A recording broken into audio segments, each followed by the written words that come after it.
بسم اللہ الرحمن الرحیم. ناظرین، اس وقت ہم ادارہ طب اسلامی میں موجود ہیں جو کہ گزشتہ 60 سال سے لوگوں کی خدمت کر رہا ہے، لوگوں کی صحت کے مسائل کو حل کر رہا ہے، جس کی بنیاد حکیم حامد الرحمان صاحب نے رکھی. اور گزشتہ 30 سال سے اسی ادارے میں حکیم شاہد حامد صاحب لوگوں کی صحت کے حوالے سے خدمات سر انجام دے رہے ہیں. بڑے ہی کامیابی سے، بڑے ہی احسن طریقے سے علاج بالغذا کے ذریعے سے یہ لوگوں کا علاج کر رہے ہیں. ہم ان کے بے حد مشہور ہیں کہ انہوں نے آج نشتر پریس کلب، نشتر نیوز نیٹ ورک کو قائم کیا. السلام علیکم حکیم صاحب. وعلیکم السلام ورحمۃ اللہ. سر، سب سے پہلے ہم آپ کے مشہور ہیں کہ آپ نے نشتر نیوز نیٹ ورک کو قائم کیا. اچھا حکیم صاحب، اکثر پتہ چلتا ہے کہ ڈائگنوز ہوتا ہے کینسر ہو گیا ہے، فرسٹ اسٹیج ہے، اور اس کے چند ہی دنوں بعد یا چند ماہ بعد اسٹیج 4 آ جاتا ہے اور مریض کی ڈیتھ ہو جاتی ہے. تو کیا یہ کوئی علاج نہیں ہے ڈاکٹروں کے پاس، یا کینسر کوئی ایسی لا علاج بیماری ہے؟ سر نحمدہ و نصلی علی رسول الکریم. پہلے بھائی بات یہ ہے کہ کینسر کیا چیز ہے. پہلے تو یہ سمجھا جائے گا نا کینسر کیا چیز ہے. کینسر کہتے ہیں ٹیشوز کا آپس میں ہی جھگڑ پڑنا. اور یہ ایسا نہیں ہوتا جیسے 4 بھائی ہیں، وہ اگر اتفاق سے رہیں گے تو ایک بہت بڑی پاور ہوگی، تو جو آپس میں ہی جھگڑ پڑیں گے تو ایک دوسرے کو ختم کر دیں گے. اسی طرح کینسر امیونٹی پاور چونکہ پہلے ہی بہت ویک ہو چکی ہوتی ہے، تو جو ہی کوئی حملہ، کوئی میڈیسن، کوئی بیماری آتی ہے، موسمی بیماری کیوں نہ ہو، تو جب اس کو اینٹی بائیوٹک دی جاتی ہے نا، وہ پھر بیماری نوعیت چینج کر جاتی ہے.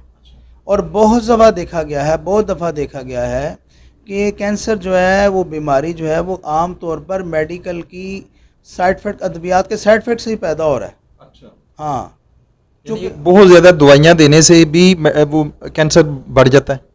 جی، چونکہ آلریڈی پہلے مریض نے جو ہے کوئی لائف میں نا اس نے فاسٹ فوڈ کھائے ہوتے ہیں، اور اس نے مطلب اس لیونگ سٹائل اس کا چینج ہوا ہوتا ہے، وقت پہ سوتا نہیں، وقت پہ اٹھتا نہیں، ہاں جی، رات دیر تک جاگنا، اس کے ول پاور جو ہے نا اس کے اندر بہت ویک ہو جاتی ہے. جو ہی اس کے اوپر پھر کوئی نہ کوئی بیماری ایکشن کرتی ہے تو اس کے علاج میں جب میڈیسن دی جاتی ہے، وہ چونکہ وہ بھی کیمیکل ہوتے ہیں، اس کا پھر سائیڈ افیکٹ ہو جاتا ہے. اور عورتیں اس لیے زیادہ متاثر ہوتی ہیں کہ عورتیں جو ہے نا یہ ان کی ول پاور آلریڈی پہلے ہی ویک ہوتی ہے مردوں کے بنسبت، اور پھر ان کا جو ہے نا ان کی آرام بھی پورا ان کو نہیں ملتا، کام کاج میں بہت زیادہ مصروف رہتی ہیں، یا پھر موبائل. یہ بھی بہت بڑی بیماری ہے. اچھا، رات کو سونا نہ یا جاگنا اور دن کو سونا، کیا یہ بھی ایک وجہ ہو سکتی ہے کینسر کی؟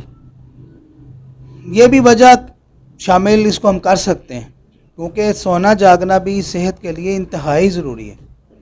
انسان سارا دن کے کام کاج سے جب تھکتا ہے تو رات کو سوتا ہے، صبح اٹھتا فریش ہو جاتا ہے. وہ کیا ہوتا ہے، سونے کی حالت میں انسان کے اندر ٹیشوز جو ہیں وہ چینج ہوتے ہیں، اور جو فریش ٹیشوز ہیں، جو نئے پیدا ہوئے ہوتے ہیں، وہ باڈی کے اندر جذب ہو جاتے ہیں، اور وہ ٹیشو جو سارا دن کے کام کاج سے ٹوٹ پھوٹ جاتے ہیں یا ڈیڈ ہو جاتے ہیں، وہ پھر آنتوں کے رستے اور پیشاب کے رستے، مثانے کے رستے جو ہے نا وہ باہر نکل آتے ہیں. یعنی جو تعمیری کام ہے سیلز کا، وہ رات کو نیند کی صورت میں ہوتا ہے.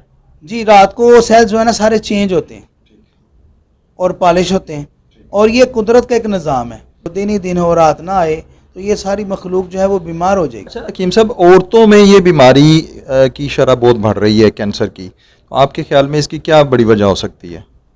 عورتوں میں جو بیماری کی وجوہات ہیں نا، وہ عورتوں کے اوپر ذمہ داریاں بہت زیادہ پڑ گئی ہیں. گھر کے کام کاج. جی، وہ صبح اٹھے گی بیچاری، جی مسلمان ہے، نماز قرآن پڑھے گی، اس کے بعد وہ بچوں کو اسکول بھیجنے میں مصروف ہو جائے گی. اس کے بعد پھر اس نے اپنے خاوند کو، میاں کو بھیجنا ہے فیکٹری، دکان، جہاں بھی اس نے جانا ہے. اس کو 10-11 کچن میں بچ جاتے ہیں. اس کے بعد کوئی مہمان آ گیا تو وہ 2 گھنٹے جو اس کا آرام کا ٹائم تھا وہ بھی نکل گیا.